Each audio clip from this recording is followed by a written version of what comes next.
ये कहानी मैनुअल नाम के लड़के की है, जिसे अपने माता पिता के तलाक की वजह से अपने एक रिश्तेदारों के साथ रहना पड़ता है। मैनुअल 3 महीने के लिए स्पेन के दूसरे शहर में अपने चाचा हुवान के घर रहने के लिए आया था, मगर उसे स्टेशन पर काफी टाइम इंतजार करना पड़ता है। मैनुअल पहली बार अपने रिश्तेदारों से मिल रहा था और अपने माता पिता से दूर आकर वो निराश था। पर उसका अपने घर से दूर रहना जरूरी था, क्योंकि उसके माता पिता एक दूसरे को तलाक देने वाले थे। मैनुअल जब हुआन के घर पहुंचा तो उसे पता चला कि उसके 3 चाचा है, जो कि ये तीनों बड़े ही पेलहरबाज आदमी हैं। ये लोग एक ही बिल्डिंग में रहते हैं, मगर उसे 3 महीनों के लिए अलग अलग घरों में रहना होगा।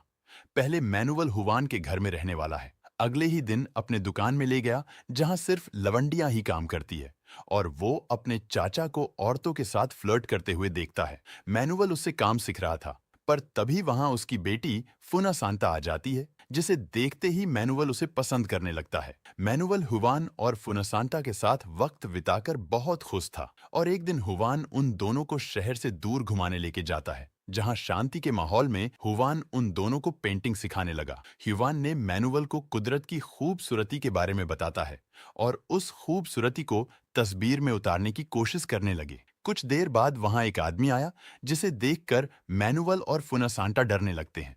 वो अजीब सा आदमी अपने आप को भगवान कहता है, और हुवान के कहने पर मैनुअल ने उसे खाने के लिए उसे एक सेब देता है। फिर भी उसकी अजीब सी बातें खत्म नहीं हुई, और वो फिर से कहने लगा कि मैं गायब होकर दिखा सकता हूँ।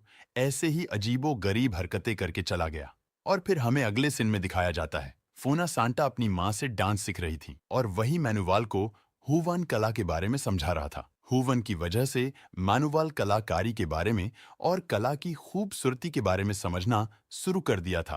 पर इस बीच उसका ध्यान फूना सांटा के पूसी पर ज्यादा ध्यान था। मैनुअल धीरे धीरे फन सांटा को और ज्यादा पसंद करने लगता है, और ये बात फना सांटा भी समझने लगी थी, क्योंकि वो भी मैनुअल को भी पसंद करने लगी थी। इसीलिए वो दोनों हर समय एक दूसरे के साथ रहते थे। इसी बीच फुना सांटा को लगता है कि मैनुअल खुश नहीं है, उसे बेहतर महसूस कराने के लिए अपना लालीपाप चाटने के लिए दे देती है, और कहती है, मैं तुमसे कभी भी अलग नहीं रह सकती हूँ। उस दिन मैनुअल को एक राज की बात बताती है, जिसे वह जानकर हैरान हो गया। फूना सांटा ने बताया कि उनके चाचा फार्लैंडो असल में गेय है। ये बात कोई नहीं जानता। हुवन के घर रहने के बाद अगले महीने मैनुअल फार्लैंडो के साथ रहने लगा और उनकी बेकरी का काम समझने लगा। ह्यूवन की तरह फार्लैंडो एक कलाकार है और जाइलो बजाया करता है। जाइलोफोन बजाते देख मैनुअल को म्यूजिक का जादू सवार हो जाता है।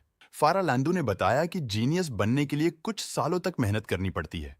अगर एक दिन भी मेहनत में कोई कमी रह जाएगी तो म्यूजिक हमारा साथ छोड़ देती है। फारालांडू का अफेयर उसके असिस्टेंट पेलू के साथ चल रहा था, और ये बात मैनुअल जानता था। फारालांडू की पत्नी बीएड्रेस इस बात से नाराज थी।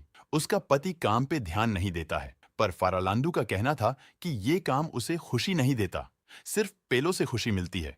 एक दिन उसका असिस्टेंट पेलू ने बताया कि मेरी शादी होने वाली है, इसलिए फारलैंडू को छोड़ना होगा। उन दोनों के बीच हो रही सारी बातें मैनुअल और फुनसांता सुन रहे थे।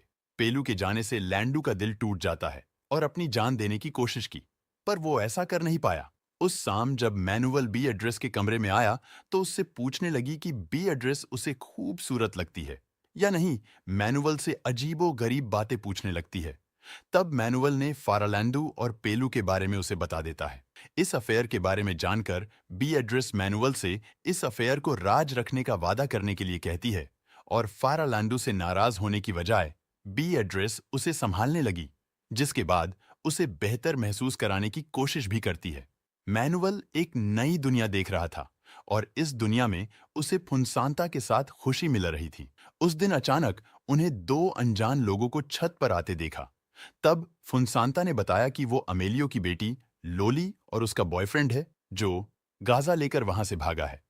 फुनसांता को तब कुछ नजर आया, और वो कहने लगी कि मेरे घर में कुछ गलत हो रहा है।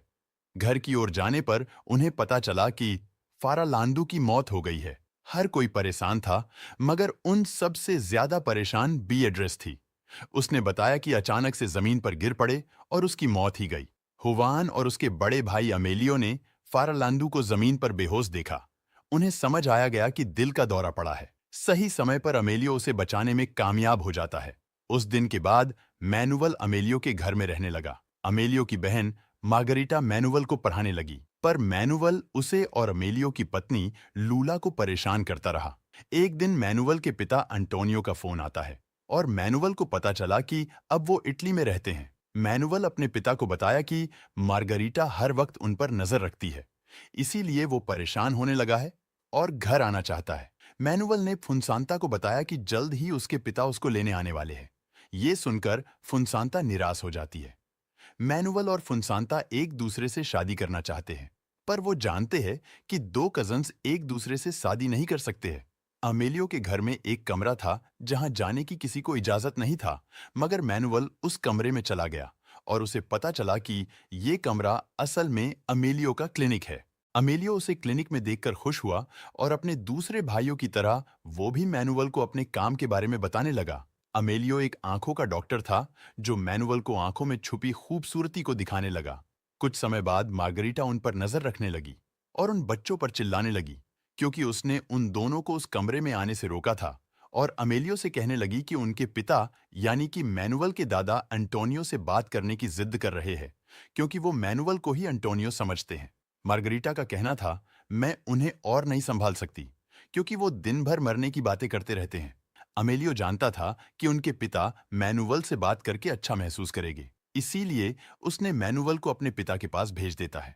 मैनुअल के दादा कहने लगे कि दुनिया खत्म होने वाली है और इसीलिए दुनिया खत्म होने से पहले दुनिया देख लेनी चाहिए। फुनसांता के अलावा किसी को भी मैनुअल के दादा की बातें समझ नहीं आती थी, और फिर ये कहने लगे, घर में कई सारे राज्य है और वो सारे राज परिवार को शर्मिंदा करती है, और वो अपन खुद का राज बताने वाले थे, पर इन्होंने बताते हुए अपनी बात बताना भूल जाते हैं।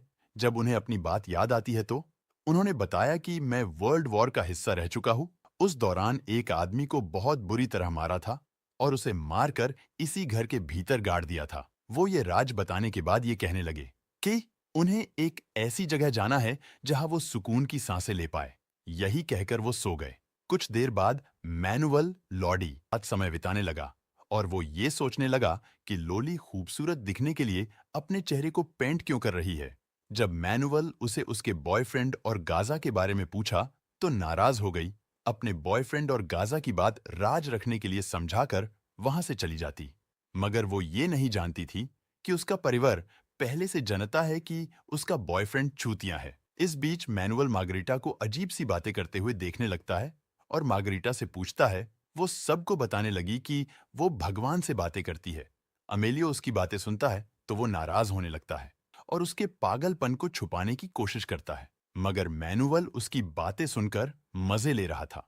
उस दिन अमेलियो ने लोली से कहा, तुमको अपने बॉयफ्रेंड से दूर रहना होगा, पर जब उसने अमेलियो से बहस करना शुरू किया तो अमेलियो अपना आपा खो बैठा।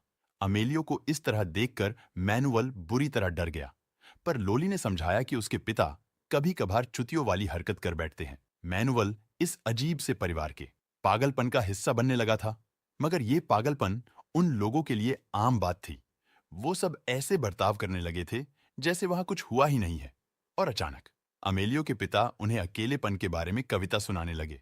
वो कविता उन्होंने मैनुअल के पिता अंटोनियो के लिए लिखी थी, और कविता अमेलियो को अपने सामने देखकर उन्होंने बताया कि वो यहाँ उसके आने का इंतजार कर रहे थे। अल्जाइमर रोग की वजह से वो सब कुछ भूलने लगे और वो अपने घर का रास्ता भटक गए, इसलिए उस पार्क में आकर बैठ गए। फुनसांता ने कहा, वो जानती थी कि उसके दादा पेड़ पक्षियों से प्यार करते हैं, इसीलिए वो समझ गई थी कि वो इसी जगह उन्हें मिल जाएंगे। उस वक्त मैनुअल के दादा ने कहा, वो समुंदर देखना चाहते हैं, क्योंकि वो सुकून की सांस वही ले पाएंगे, और मौत की बातें फिर से करने लगे। मगर अमेलियो ने कहा, जब तक मैं जिंदा हूं, मैं अपने पिता को मारने नहीं दूंगा। अमेलियो ने वादा किया, उन्हें समुंदर के पास ले जाएगा, और ये सुनकर वो बहुत खुश हुए। घर जाते हुए अमेलियो के पिता एक और कहानी सुनाने लगे, और ये कहानी सुनते सुनते ये सब लोग घर पहुंच गए, और उस दोपहर उनकी समुंदर देखने की ख्वाहिश पूरी हुई, और मैनुअल अपने पूरे परिवार के साथ बीच पर गया, और पहली बार परिवार वाले बहुत खुश थे, और उन सबको देखकर फुनसांता के दादा को सुकून मिल गया। सालों की सुकून की सांसें लेने की ख्वाहिश पूरी हुई, और आखिरी ख्वाहिश पूरी होते ही उसी बीच पर मैनुअल के दादा की मौत हो गई। उस पूरे परिवार की तरह मैनुअल भी दादा की मौत की वजह से दुखी था, पर उस वक्त अंतिम संस्कार पर मैनुअल के माता पिता भी आ गए थे, और तब मैनुअल को एहसास हुआ उसके माता पिता के अनेक बाद उसका और फुनसांता का रिश्ता हमेशा के लिए खत्म होने वाला है। वो आखिरी दिन था जब उन दोनों ने एक दूसरे को देखा, क्योंकि अंतिम संस्कार के बाद मैनुअल अपने माता पिता के साथ अपने घर लौट गया और मूवी यहीं पर समाप्त हो जाती है।